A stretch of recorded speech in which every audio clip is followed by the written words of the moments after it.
स्वस्ति पन्थामनुचरेम सूर्याचन्द्रमसा विव पुनर्दधता घ्नता जानता संगमे मही।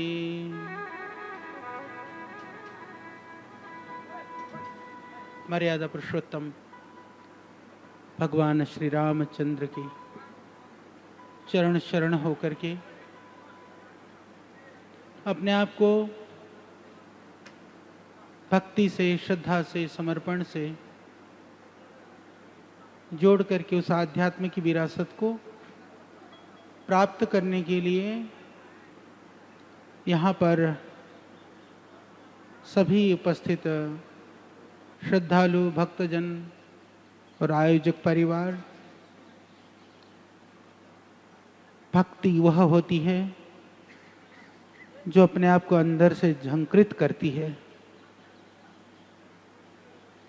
बाहर के जो शोरगुल हैं उससे अपने आप को मुक्त करके अंतर की तरफ ले जाती है। इसी तरह की ऊर्जा के साथ में आपको जोड़ने का कार्य करते हैं हमारे अग्रज, मेरे पूज्य श्रद्धेय मुरलीधर जी महाराज।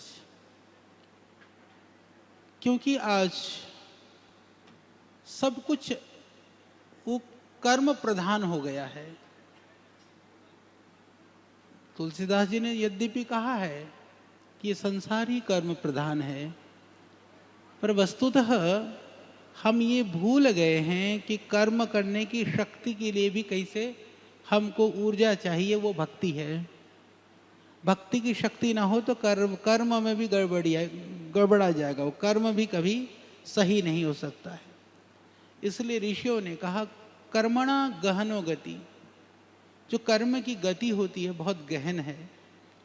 तो संसार की जो आपाधापी है, भागम भाग है, प्रतिस्पर्धा है, कंपटीशन है, वो करना ही है क्योंकि जीवन का पार्ट है और भगवान का आदेश भी है। हमारे यहाँ शास्त्रों में वेद भगवान स्वयं कहते हैं कुर्वन्यवेह कर्माणि जिजी विशिक्षतम समा एवं त्वयि न अन्यथे तो अस्ति न कर्म लिप्यते नरे। हे मनुष्य, तू जीने की अभिलाषा तो कर, पर कैसे कर? कर्म करते हुए कर। तो कर्म करना तो जरूरी है, पर जो अगला वाक्य है ना, जो मंत्र का अगला पद है, वो बहुत महत्वपूर्ण है। न कर्म लिप्यते नरे, कि है मनुष्य, कर्म तेरा स्वरूप नहीं है। कि हम कर्म करते करते करते करते, कई लोग हमसे भी पूछते हैं, हम भी 50 तरह की जिम्मेदारियों को निभाते हैं, पर भगवान की कृपा से कोई रोग बीमारी शोक है नहीं।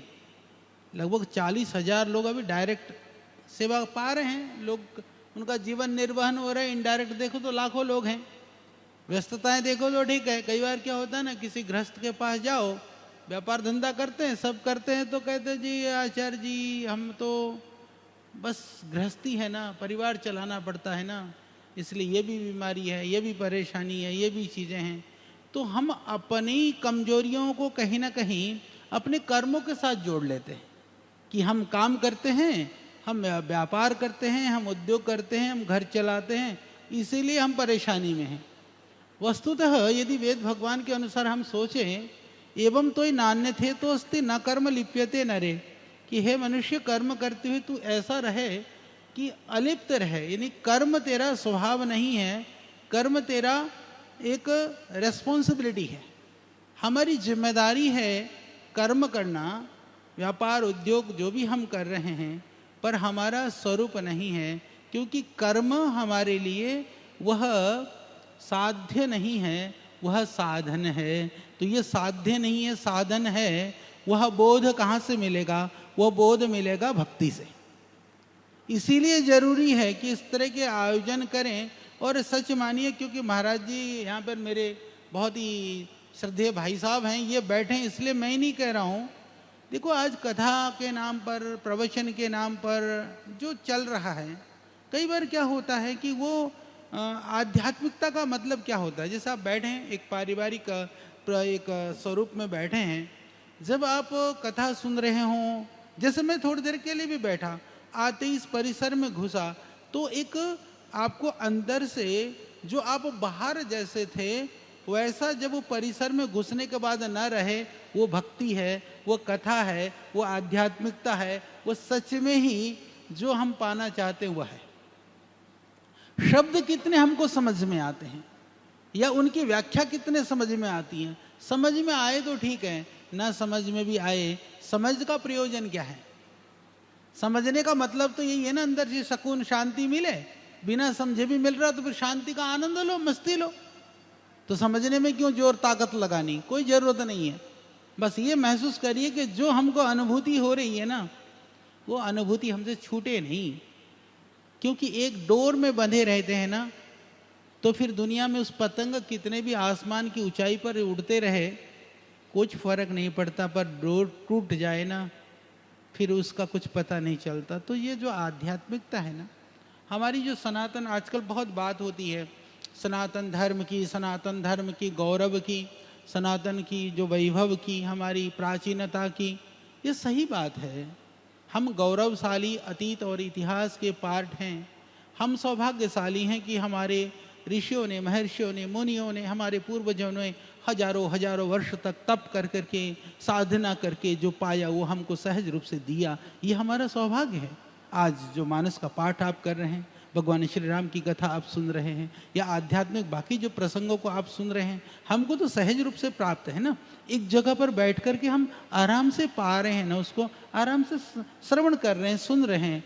परंतु यहाँ तक इन चीज़ों को पहुँचने में आप कल्पना कर सकते हैं कितनी सदियाँ व्यतीत हुई, कितने ऋषियों ने तप किया, कितने ऋषियों ने जंगल का को खाक छाना होगा, गुफाओं में, कंदराओं में, न जाने कितनी रातें उन्होंने अपने आप को तप से तपा करके आज हमको उस शांति और तृप्ति को देने का एक उपक्रम प्रदान किया है। तो ये हमको समझना है। तो कहीं मैंने पढ़ा था कि देव, यदि आपको देव का यजन करना है तो देवता बन करके ही देवों की पूजा की जा सकती है।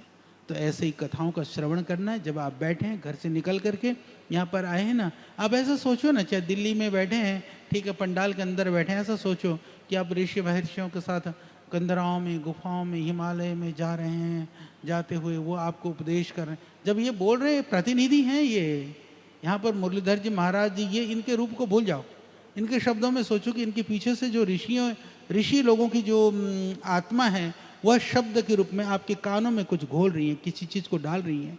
तो ऐसा आप अनुभव करेंगे तो आप ज़्यादा ग्रहण कर पाएंगे। तो स्वाध्याय से इष्ट देवता संप्रयोग कहा गया कि वास्तव में जो इष्ट हैं आपके, जो आपके देवता हैं, जिनके प्रति आपकी श्रद्धा है, जिनके प्रति आपकी भक्ति है, जब आप साधना में होते हैं, जब कथा का श्रवण कर रहे होते हैं, तो ऐसा आपको महसूस करना चाहिए कि वह ऋषि, वह देव हमको साक्षात अपने शब्दों की वर्षा कर रहे हैं, हमें प्रेरित कर रहे हैं, हमें प्रेरणा कर रहे हैं। तो आप सौभाग्यशाली हैं इस तरह के जो स्वयं, क्योंकि आजकल तो मैंने जैसे कहा कि हर कार्य में दिव्यता है तो कहीं विकृतियां भी हैं। विकृतियों की बात हमें नहीं करनी चाहिए। पुनरपि कथा आदि का श्रवण उनसे सुन लेने में जो कथा को जीते हों, मैं हमेशा कहता हूँ कि मुरलीधर जी महाराज ऐसे व्यक्तित्व हैं जो कथा करते ही नहीं है, कथा को जीते भी हैं। और हमें सौभाग्य है कि ऐसे जीवंत आत्मा, ऐसे ऊर्जावान आत्मा के साथ में आपको जुड़ करके उस विधा से जुड़ने का आपको मौका मिल रहा है। तो इस जो अपने 5 दिन कथा का जो श्रवण किया है उसका आनंद लिया है, बाकी भी लीजिए। और कथा वो जीवन का अंग बने, हमारे संग रहे, वो कभी हमसे ओझल न हो पाए।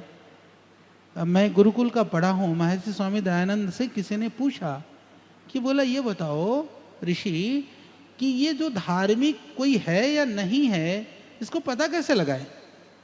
कोई व्यक्ति धार्मिक है कि नहीं है? तो प्रश्न ये हम सब के लिए है, हम अपने आप भी सोच सकते हैं। तो ऋषि दयानंद ने एक बहुत सुंदर उत्तर दिया कि क्या कि धार्मिकता की पहचान तो यह है कि जीवन में जब पहाड़ जैसी विपत्ति भी आए वह विचलित न हो, वो धर्म का लक्षण। तो कभी कभी हम सोच लेते हैं, देखो ये भी मैं थोड़ा बताऊं, हमारे शास्त्रों में इसको लेकर के भी लोगों की बहुत सारी मान्यता उदाहरणाएं हैं। हम कई बार कई पुण्य कार्य करते हैं तो हम सोचते हैं कि ये कटेंगे कर्मफल, सब कट जाएंगे। और मैं तो हरिद्वार में रहता हूँ, परसों भी गंगा स्नान था, कल कार्तिक अपनी पूर्णिमा का जो भीड़ है वो, मैं आज संयोग ऐसा रहा, मैं देवप्रयाग गया कल रात्रि को, सुबह लौट करके देवप्रयाग से आ रहा था। वो सुबह आजकल पूज्य स्वामी जी ने मेरे को बिल्कुल ऐसा कह रखा कि 9:15 बजे तू लाइव करना है, तुमको 5 मिनट भी बोलना है। तो हम हरिद्वार की तरफ निकल रहे, तो मैंने कहा चलो आज गंगा जी की तरफ ही घुस जाते हैं। तो गंगा जी की एक सहयोगी नदी है, सोंग नदी में गया। तो गंगा स्नान तो कल लोग करके गए परसों, पर वो छोड़ करके गए ना, उसका साक्षात्कार आज हमको करना पड़ा। अब आप सोच सकते हैं क्या क्या छोड़ के गए होंगे। तो मैं ये कह रहा हूँ कि हमारी जो धार्मिक क्रियाएं हैं, हमारी मान्यताएं हैं, ये बहुत वैज्ञानिक भी हैं, सब कुछ विज्ञान सम्मत है। कई बार लोग इसके लिए भी कहते हैं कि हम धर्म में विज्ञान ढूंढने का प्रयास करते हैं। वस्तुतः विज्ञान ही धर्म है, धर्म ही विज्ञान है। भौतिक विज्ञान ही विज्ञान नहीं है, परंतु उसको समझना ये होगा हमको कि उस विज्ञान के रहस्य को न समझने से धर्म भी विकृत हो जाता है। यदि धर्म पूर्वक, इसीलिए सनातन धर्म ही एक ऐसा धर्म है जो हमें शंका करने को, प्रश्न करने का, हमें पूछने का सब अधिकार देता है। यहाँ पर आंख मूंद करके भेड़ की तरह चलने की कोई बात नहीं होती है। इसलिए आप प्राचीन ऋषियों के भी ग्रंथ देखेंगे तो उनके मत जो है भिन्न भिन्न थे, उनके प्रस्तुत करने की शैलियाँ भिन्न भिन्न थी। आप उपनिषदों को पढ़िए, दर्शनों को पढ़िए, परंतु अंततः उनका लक्ष्य एक ही था, वो परमपिता परब्रह्म की जो उस असीम, जिसका जो स्वरूप है कि यह लौकिक, यह लोक क्या है, परलोक क्या है, उस परलोक का मार्ग क्या है, इस सृष्टि की प्रक्रिया क्या है, इस सृष्टि का संचालन कैसे हो रहा है, इतनी गहन विषयों को उन्होंने बहुत सुगमता के साथ, सरलता के साथ हमें बताया। हमें सिर्फ ये नहीं कहा कि, हमको ये भी कहा कि कैसे साधना करनी है, कैसे उपासना करनी है। साधक और उपासक वो बेहतर हो सकता है जो शंकाओं से मुक्त हो। कन्फ्यूज्ड आदमी तो चाहे आध्यात्म में कन्फ्यूज हो, चाहे दुनिया में हो। यदि आप बिजनेस व्यापार करते हो, जो कन्फ्यूज आदमी होता है ना, जिसको कॉन्फिडेंस नहीं है, वो कुछ नहीं कर सकता, थोड़ा बहुत करके कहेगा है राम करेगा वो बैठ करके। इसी तरह से आध्यात्म में भी प्रयास चाहिए, वो सतत निरंतर प्रयास चाहिए। कभी कभी हम ऐसा सोच लेते हैं कि ठीक है थोड़ा कथा कर लिया, थोड़ा सुन लिया, सुबह आधा घंटा 20 मिनट बैठ करके, नहीं। पूजा थोड़ी देर के लिए करिए, सही बात है, 24 घंटा नहीं कर सकते, पर पूजा वाली जो दृष्टि है ना, वो 24 घंटे रहनी चाहिए। तो जो हमारी मनस्थिति है, मनस्थिति परिस्थिति से ना बदले तो ही हम धार्मिक कहलाने योग्य हैं।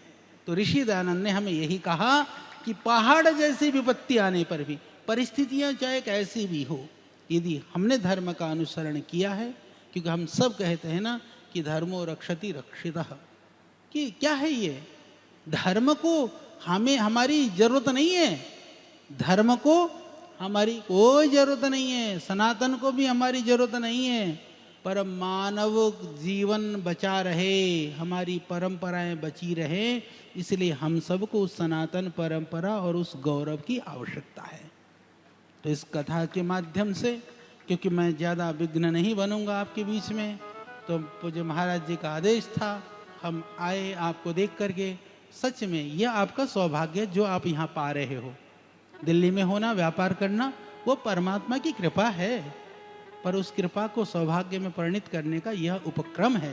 तो इसीलिए आनंद के साथ में हमको जो मिल रहा है, ध्यान रखना, जो हमको मिल रहा है, चाहे सुख के रूप में चाहे दुख के रूप में, जब सुख के रूप में मिल रहा है ना, उसको तो ऐसा मानना कि प्रभु ने इतनी कृपा करी है, मैं तो इतना पात्र नहीं हूँ, मेरी पात्रता नहीं है, मेरी योग्यता नहीं है, भगवान ने फिर भी ज़्यादा दे रखा है, ध्यान रखना। और दुख मिले ना तो समझ लेना भगवान ने बहुत थोड़ा दिया हुआ है, क्योंकि मेरे कर्म तो इससे भी बुरे हैं। समझ में आई बात? तो ये सोच करके रहोगे, जीवन पूरा आनंद से कटेगा। बहुत आनंदित होकर के अपने जीवन को आप इस जो भी समय है, जितना भी समय के लिए भगवान ने हमें इस धरा पर भेजा है, हमारा जो आगमन हुआ है, उसको आप सार्थक करते हुए, इस तरह की कथाओं से ही ये संभव है। क्योंकि कथा वो शोरगुल हल्ला गुल्ला और दुनिया जहाँ के अनर्गल कथा कहानियों का नाम नहीं है, सीधा सीधा सा शास्त्रों का श्रवण का नाम कथा है। तो उसका आप आनंद लीजिए। आप सौभाग्यशाली हैं। आप सबको हमारी बहुत शुभकामनाएं। वह प्रभु भगवान श्री राम, सारी दिव्य शक्तियाँ, वो दैवीय जो ऊर्जा आपके जीवन में चेतना का प्रसार करते हुए आपकी सुसुप्त चेतना को उद्दीप्त करके जागृत करें, यही भगवान से प्रार्थना है। तो कर्म करते रहिए, परंतु अपने से विमुख होकर के नहीं, अपने में स्थित होकर के करते रहिए, यही भगवान से प्रार्थना है। और आयोजक मंडलों को, सभी बंसल जी, अग्रवाल जी, जितने भी बंधु हैं, सभी पारिवारिक जनों को हमारी बहुत शुभकामनाएं हैं। आपको भी भगवान मंगल विधान करें।